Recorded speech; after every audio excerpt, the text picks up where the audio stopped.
you ever heard something that was hard to believe? Did you know that one of Jesus' disciples had a hard time believing things he hadn't seen?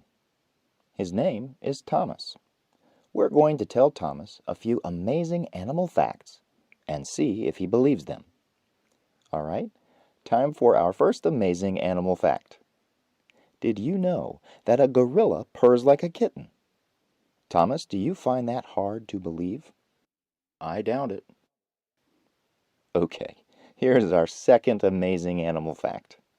Hummingbirds can fly backwards and upside down. Thomas, any thoughts? I'd have to see it to believe it. Moving on to our third and final amazing animal fact. Did you know that snails have over 10,000 teeth? Thomas? I don't believe that.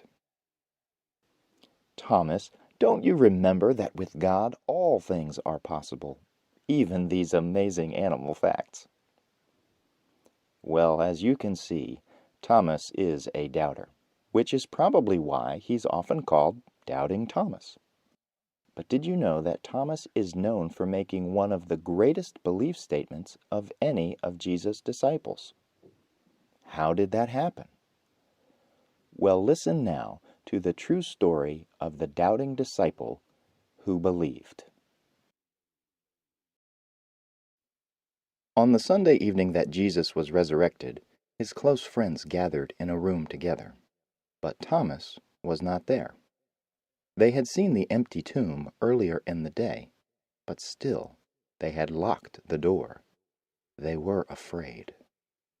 Suddenly in their midst, Jesus appeared before them. "Peace be with you."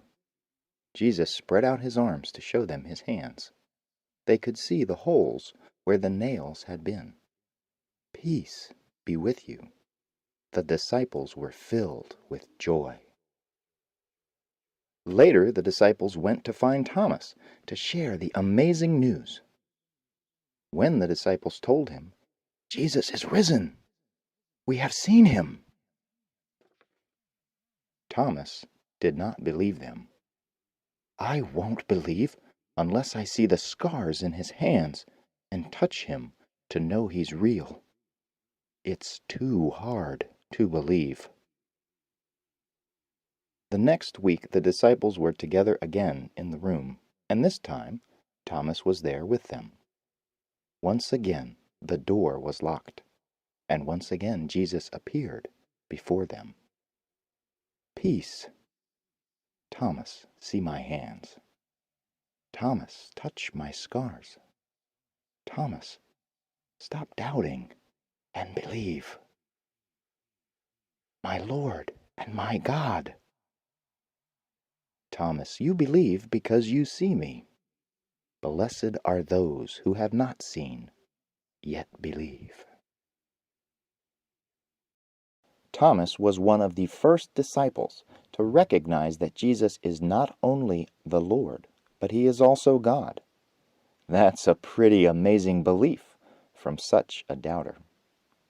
So remember, with God all things are possible. So don't doubt. Believe.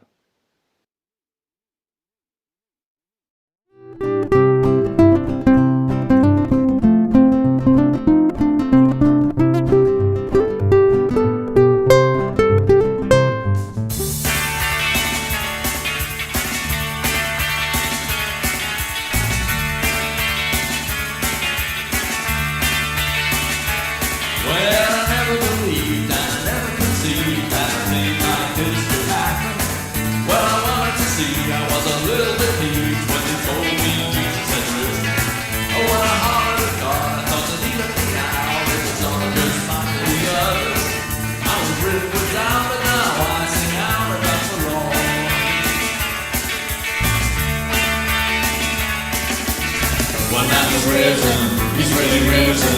He's kept his word and he's released him from prison. He knows he's living, what's ever living.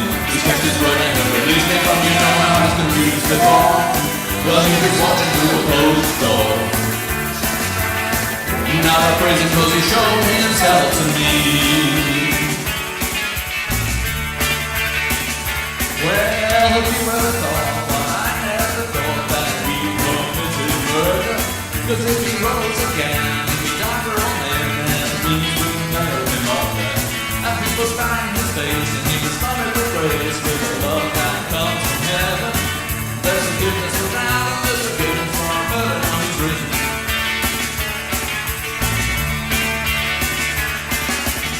Well, now he's risen, he's really risen. He's kept his word and he's released the people from prison. You know he's living, once of the living. He's kept his word and he's released them. Oh, you know how else can you recall?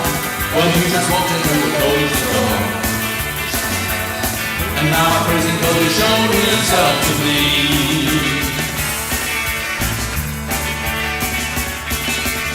Well, now he's risen, he's really risen. He's kept his word and he's released the people from prison. You know he's living, one step of living. He's kept his word and he's released me from you know how I was confused before. Well, he just walked into a closed door. And now I praise him cause he's shown himself to me.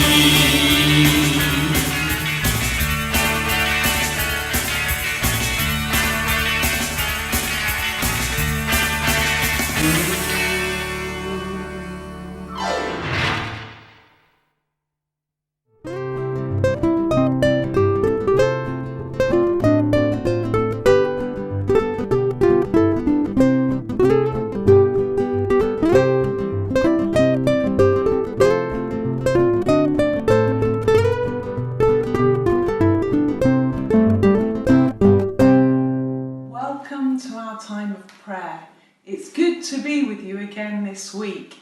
Today we're thinking about the story of Thomas. Thomas, sometimes known as Doubting Thomas.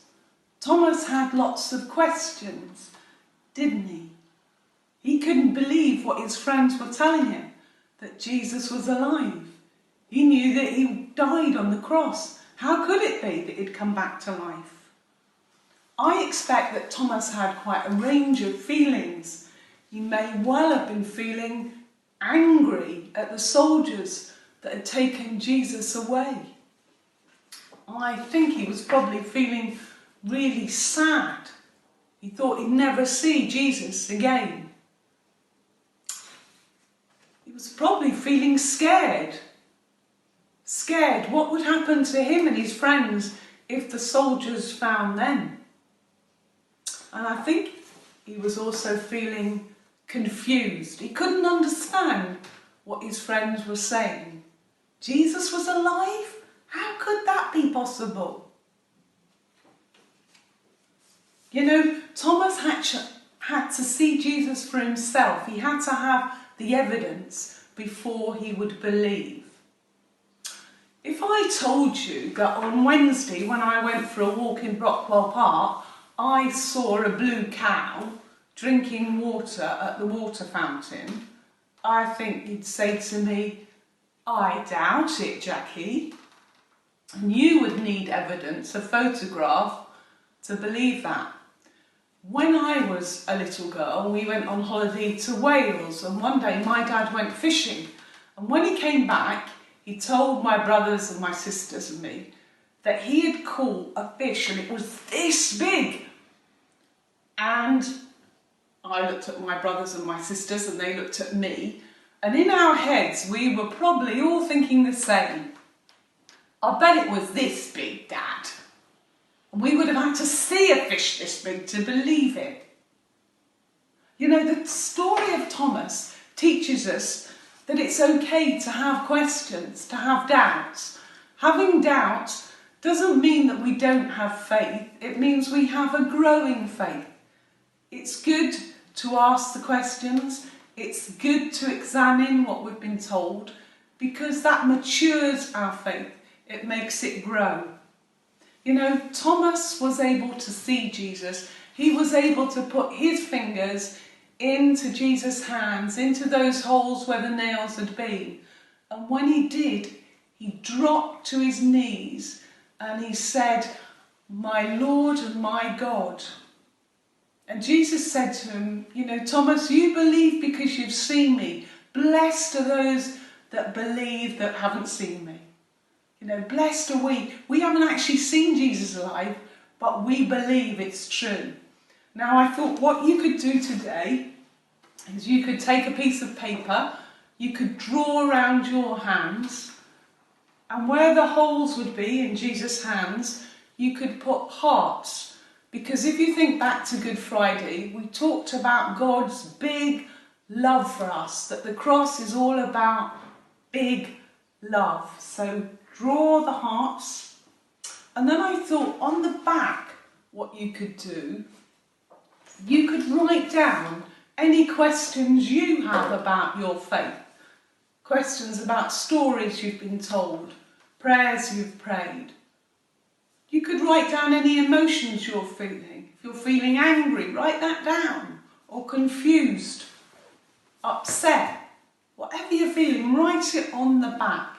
And that can be a prayer. And you can tell God, talk to God about the things you've written. You could maybe share them with your parents. Or if you've got questions, you might wait till we return back to church and you could ask your teachers in Trinity Kids. So once you've done that, I thought you could turn it over and then you could write on the front your statement of belief. You could write, I believe. I believe on one side, and on the other side you could sign your name. So I've written, I believe Jackie. I might have doubts, I might have questions, but I believe that Jesus died on the cross and he rose again. Hallelujah. I look forward to seeing you all next week. Bye.